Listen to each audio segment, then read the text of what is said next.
If you have children and a job or business, it can be quite a challenge juggling family and work. That's especially true if you happen to work from home. This video is for people working from home who face the challenge of dividing their time between family and work. Hi, I'm Julian. I'm a husband, dad and business owner from Berlin, Germany. This channel is all about living a rich and meaningful life. If you like this video, please give it a thumbs up and subscribe to this channel. I did get myself an office last year, but there are times when I still work from home, like when our daycare center is closed for holidays. At the end of this video, you'll know how planning your days and working with a Pomodoro timer can help you get more important things done. If you are a business owner and have other people working with you, this will also help you work fewer hours. As a special bonus, I'll share 2 powerful affirmations to help you stay super focused and get more of the right things done. In my case, our daycare center was closed for 3 weeks in July. As we have a baby and a toddler at home, my wife and I decided that I work from home during this time. In the past, whenever things around me didn't work, I got nervous. For example, I still struggle when my wife or children get sick, or the daycare center being closed makes me anxious. I know that these things are outside of my control. In theory, that means I should accept and live with those things. However, in reality, I tend to tense up inside because a situation like this usually means I can't do everything I have on my calendar.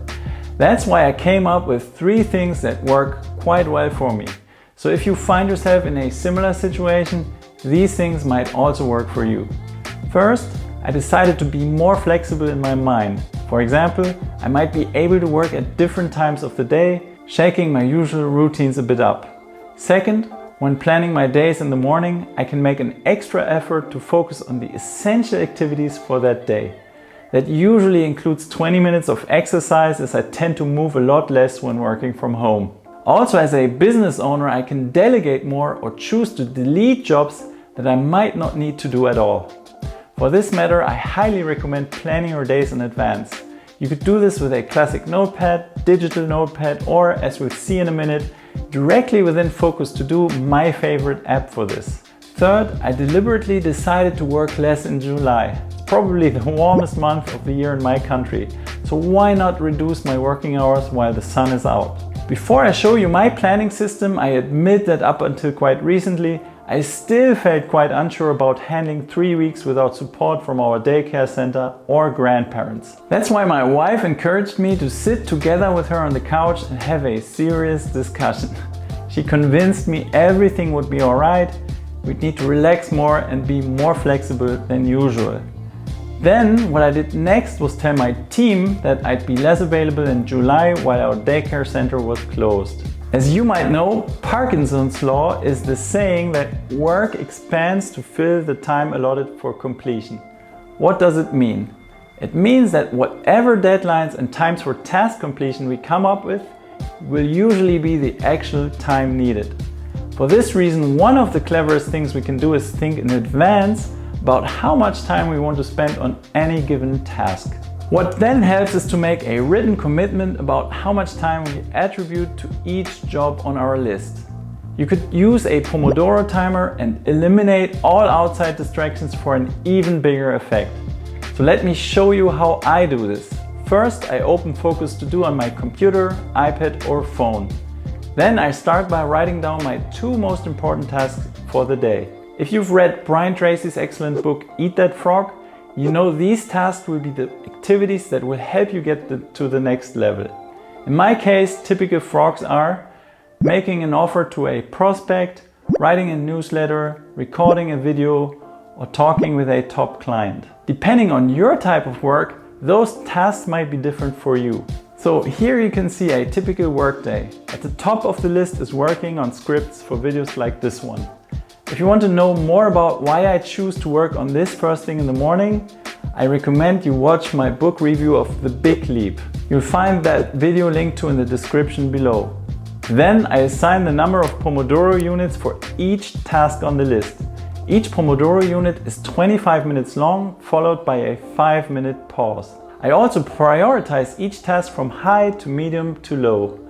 Before I do anything else like checking emails or answering phone calls, I ensure I stick to my plan. What helps with this is to set my mobile phone notifications to do not disturb.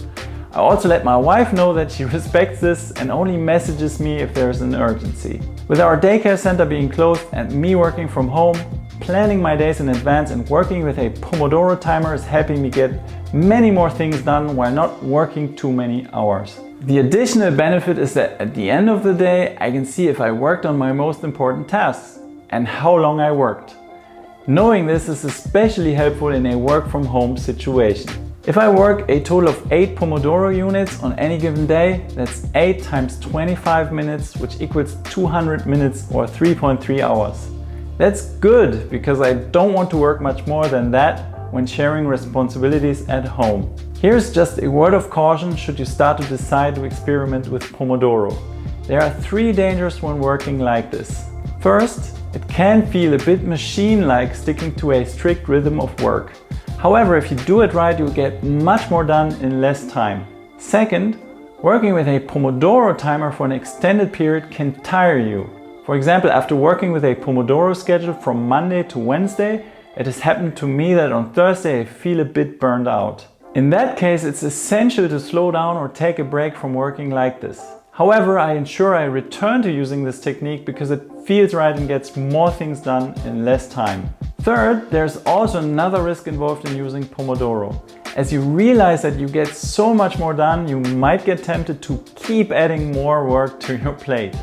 I urge you to resist that temptation. I know today's business culture is often about grinding it out and working many hours. The real question is, do you want to spend your life just grinding it out and getting more and more done? Or would you like to enjoy doing other things with your life? Everyone is different, of course, and if you found your calling doing the thing you love, work might not feel like work to you. If it's pure enjoyment for you, then I congratulate you. In my case, I want to spend plenty of time with my children at home, on vacation or in nature. That's because family is as essential to me as meaningful work is. As promised at the beginning of this video, let me share 2 powerful affirmations with you. Those have helped me stay super focused and work on the right things. Those affirmations are: first, is what I'm doing right now taking me closer to my most important goals? And second, is this the most valuable use of my time right now? If you watch this video until here, how do you divide your time between work and family or pleasure? How do you deal with all the potential distractions while working from home? Please do let me know in the comments below. Also, if you like this video, please give it a thumbs up and subscribe to this channel. Thanks for watching and until next time.